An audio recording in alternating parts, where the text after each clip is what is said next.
Hey, what is up, everybody? This is Stevie Breach coming to you here today. I made a video last night, my Monday Night Raw review, and I ended up talking a lot about AEW and the big weekend that is coming up of WWE trying to counter-program against AEW's All In 2025. I said, as weird as it is with two big WWE shows and one huge AEW show. In my mind, I think of All In as WWE's WrestleMania. I think of it as TNA's Bound for Glory. The show that when it comes up on the calendar, they basically throw everything at the wall and try to make the biggest show possible. We have known that WWE's All In is going to have three really big matches for a long time. There are three main event matches that can main event any pay-per-view for AEW in a calendar year. We've got an AEW Championship between Hangman Page and Jon Moxley. We've got the big rivalry match between Kenny Omega. And then we have the women's match, which is going to be Sasha Banks going up against Toni Storm.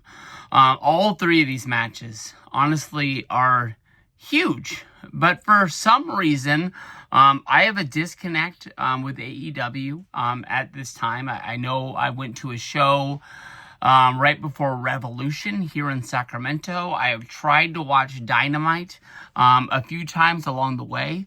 But honestly, I just don't really know what is going on with the company. And I thought I would look into this All In pay-per-view, basically talk about it as much as I can. I made videos openly about WWE roughly around 2018, 2019, when I just wasn't watching the product. And I would give pay-per-view thoughts, and I would do pay-per-view reviews and just basically say, I'm not watching Raw, I'm not watching SmackDown. I'm just telling you what I see. I'm telling you if I like it, and I'm telling you if I do. I had a wild thought. And I'm not going to say it's a hot take that I'm going to follow up on. I didn't even tweet this damn thing out. I'm just going to say it in this video. And later today, 2 hours from now, at the 5 o'clock hour Pacific and 8 o'clock hour Eastern, I'm going to be going live on the Rock and Null channel with my friend Jeremy. That's Rock as in like rock and roll. The word spelled out, and Knowles, like the Seminoles from FSU. I'm going to be going live on his channel. We're going to do our weekly wrestling talk. We weren't able to do it last week because my mom was in town, and I didn't be like, hey, Mom, I'm going to go in my room for an hour and talk about wrestling. I don't think she would have understood it. I can still remember when she walked upstairs when I was in high school and I was watching Raw. And she basically looked at the TV, she looked at me, she looked at the TV, she looked back at me, and she said, we're still doing this? I almost as a way to try to embarrass me. And I was just like, yeah, love this stuff. Always have, always will. And that's basically what we're getting to. But I had a wild thought today. AEW needs somebody. I'm not saying that Tony Khan is not a good booker. I'm not saying that they don't have great producers and people that help write the program. And I'm not saying that, they give a lot of freedom to the wrestlers to kind of sort of plan their storylines if it fits in with what Tony Khan is hoping to do. And I'm not saying this guy has to come in and run the company or anything like that. He doesn't even have to have the main booker seat. But I feel like they need somebody like Vince Russo, which is crazy talk in the world of wrestling. People thought that he killed WCW. People thought that he helped with the demise of TNA. But get this, AEW has a huge roster. I mean, think of the 6 people that are on the poster alone. You've got Moxley, Omega, Hangman and Page, Toni Storm. You've got Okada. You got Mercedes Moné. But then also, You've got the Young Bucks. You've got FTR. You've got Edge. You've got Christian. You've got awesome mid-carders that have come from all over the world that would be main eventing wherever the heck they would be working if they were still back in. So many of these people just don't get featured. They almost pretty much get forgotten about. I think they need somebody. Like, if you think about when Russo was going through the glory days of WWF, I mean, they had guys like Undertaker, Stone Cold Steve Austin, The Rock, Triple H, Kurt Angle. All of these guys, when they had championship matches, they were in the main event. But, when, they weren't in the main event, we still had a really big card where, guys were featured. They would just pair off against each other almost. We would just put Undertaker against Mankind. Think about WrestleMania 17 as a whole. Honestly, one of the best pay-per-views of my entire life. It's one of the best cards through and through. You can throw out the APA and Taz match against, what was their name? Revolution? No, Revolution was who they were in WCW. Not the Animals. That was also their name when they were in WCW. But it was Perry Saturn, Dean Malenko, and Chris Benoit. I'm pretty sure. No, because Benoit was in the three-way for the Intercontinental and the European belt. But it was the other guy that jumped over. It must have been Eddie Guerrero. I apologize. That took me a minute to land that thing. But, everybody on that card was in a match that meant something. And he didn't really, leave out the undercarders. Even the guys like Hardcore Holly. They had a place in a meeting on every Raw, on every SmackDown. Guys, didn't get used, but they didn't get forgotten about. AEW will pretty much use you for 3 months and then kind of put you on the sidelines to the point where did this guy get hurt? I don't really know what's going on with this, but I just think that it would help. AEW All In 2025, I thought was going to be one of the biggest pay-per-views that AEW had ever done. I thought it was going to surpass what they did last year when they went over to London and ran Wembley. I just thought that was the most perfect show. Honestly, in the whole world. Daniel Bryan beating Swerve Strickland for the AEW Championship. Bryan was in win or go home mode.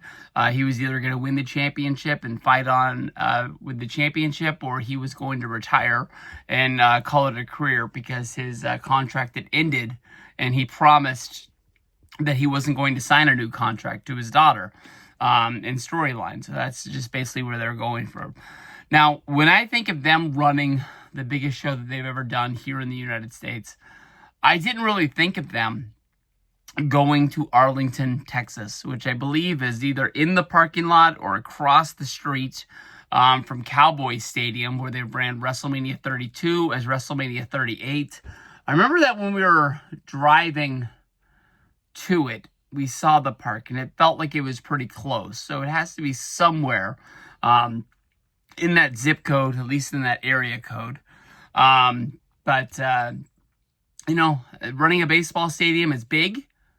I know that WWE is going to be running a stadium in San Diego for Survivor Series that I am hoping to go to.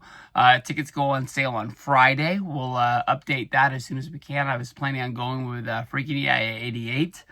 But the sight lines, they just look really, really weird. A basketball arena is almost perfect for wrestling.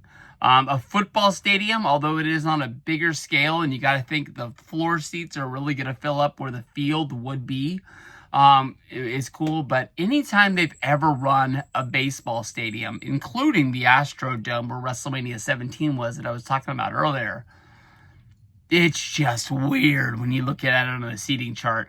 For one, when you're looking at where the stadium seats would be if you're going higher. It just feels like you're just as far away from the ring as possible. So a baseball stadium to me is not the biggest dream place to put a card, but I think they picked this place for a reason. They were running shows in the state of Texas last year almost weekly, trying to build the fan base, and they were doing what they could to work out in the community, to help the people around. I know to draw up interest.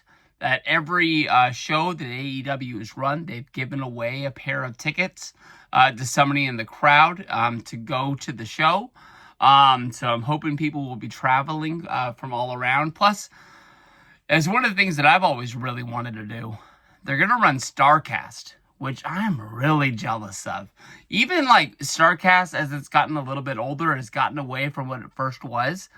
The first StarCast was the one that I desperately wanted to go to because it basically took all of the wrestling podcasts and brought them in. And it was almost like them doing live shows that would interest me to go. I know it's kind of turned into more of like a WrestleCon where you're doing the meet and greets. And there are a few like panels for you to go see. It seems like they've sort of gotten away from the live shows that kind of brought them to the dance. But I've always wanted to go to a StarCast, and I think that honestly, before it's all said and done, I would love to go see one of Conrad's fan events, because I know that even though you think of how big he is in the world of mortgages and how big he is in the world of podcasts, he's still a fan at heart. And I think he doesn't want to get away from what he would have wanted to do when he was just a fan, what he would be throwing down his money to. I don't think he's going to let any fan walk away feeling they got gypped, overcharged, or anything like that. He's going to give the best experience possible because he's been us. He knows exactly what we're going through. So we're going to look at this card right here and basically just break it down. If you these matches, I have no clue what the storyline is. I've got no clue, who's going to fill up these casino gauntlet matches or anything like that. I don't know if there's any rumors of anybody special coming in or anything that's really been hinted watching the shows. But we'll break it down and we'll get to it. First match of the night is going to be Adam Cole versus Kyle Fletcher. This match is going to be for the TNT Championships. It's crazy how far Kyle Fletcher has come in AEW. He is somebody you can look and point at and say that like he came into the company as somebody you thought that could be a star, that they've really molded. This guy was, in a tag team, really going nowhere not that long ago. And now here he is wrestling against Adam Cole, although it's only for the TNT Championship. It's one of the big matches that is holding up this undercard. I take Kyle Fletcher to beat out Adam Cole in this match. There's going to be a women's casino gauntlet match. I have no clue what's going on there. There's so many women in the company, and they're probably going to be bringing in surprises to get the pops and get people into it. This match I was listening to when they were breaking down the card on a podcast today. This is a match right here that they're just doing too damn much. We have Swerve, Strickland, and Will Osprey going up against the Young Bucks. For one, Will Osprey should be in the main event, going against Jon Moxley for the AEW Championship. I believe that Will Osprey is the biggest star in AEW. I think he is the guy that's, carrying the flag for the company and has no problem, being the main guy. And what they're doing here is just doing too damn much. Swerve was the champion at the last All In that dropped the title to Bryan Danielson. But the Young Bucks, okay, if the Young Bucks lose, they're going to give up their executive vice president titles. I don't know if that means in storyline wise they will not be EVPs, or if they're dropping the title of EVPs that get to name matches. Then also, if Osprey and Strickland lose, they cannot challenge for the AEW World Heavyweight title for 1 calendar year. My guess is they've already looked at a calendar and basically made sure that the next 2026 All In is going to be 366 days away, so they could still put Osprey into the Owen Hart Classic next year, have him win it, and then fight for it next year. I really think the Bucks are going to lose this match, but I think honestly, when it comes down to just my mind of wrestling gimmicks, they kind of surround stipulations like Ric Flair retirements. I think that honestly, if they were able to say, hey, the Young Bucks are no longer EVPs, all they would have to do is sort of write some sort of storyline. I'm not saying to light Tony Khan on fire again or have him run out of the company like they did where the Elite sort of gained control of the company because Tony Khan wasn't around, because in the booking of the company, it went right to the EVPs if there was nobody else to be in control. I think honestly, without them, they would be forced. They could even use the word forced. We are forced to leave the Young Bucks in control. So someone is manning the ship. I think they could put them right back into those EVP titles as long as they were to keep them off them for a substantial amount of time, letting people kind of think they're really done. So Swerve and Osprey to get the win here. I think this is going to be a really, really good match, but I honestly think that, dude, when you look at this card, where the heck is FTR? I understand that it looked like they were running a storyline that it was going to be FTR against Edge and Christian. When FTR turned on Edge, I would guess Christian is the only friend that he really has in this company that they're building to, and that match would have been freaking all out crazy. But my guess is they're trying to push that back and run it in Toronto when they have All Out. They have a pay-per-view in August, so I think it would be in September. Running it in Toronto, I think, just puts 2 more exclamation points onto that match. But I don't know. Isn't there a tag team that the Young Bucks could face? Even if it is just a stipulation of fighting for the tag titles, the number 1 contenders, or something like that. That would make the most sense. And then Osprey versus Swerve, even if that was a singles match where you got to show how big of stars these guys are, there's no doubt in my mind there's people that are going to watch All In, even if they're not paying for it, that are going to find some way to sort of illegally stream it, because it's going to draw more eyes, because to wrestling fans, this is AEW's WrestleMania, the biggest show of the year, and everybody's got to watch the freaking show of the year. It's the same reason when the Royal Rumble and WrestleMania come back, they get so many lapsed fans to watch it, because there's so many thoughts of, well, this is the best time of year, this is the biggest show that they have, let's see what they got going for them. It always scratches an itch of well, I haven't watched in a long time, but I'll give them one more chance here. We're going to run the men's casino gauntlet match. I have no clue what's going on there, but I know that MJF is hidden in that match, which doesn't make sense when he is a member of the Hurt Syndicate. I don't know how you don't have him in a singles match. I guess that he would be the favorite to win this, considering how big of a star he really is. We're going to run the Hurt Syndicate against Kevin Knight and Speedball Bailey against Christian Cage and Nick Wayne. It's going to be a 3-way for the world titles. I don't think the Hurt Syndicate's going to lose this match. Keep the titles under them. Okada versus Omega is a winner-take-all match to unify the Continental Classic Championship as well as the International Championship. But the belts won't be retired. So they're not turning 2 belts into 1. They're turning 2 belts into 3.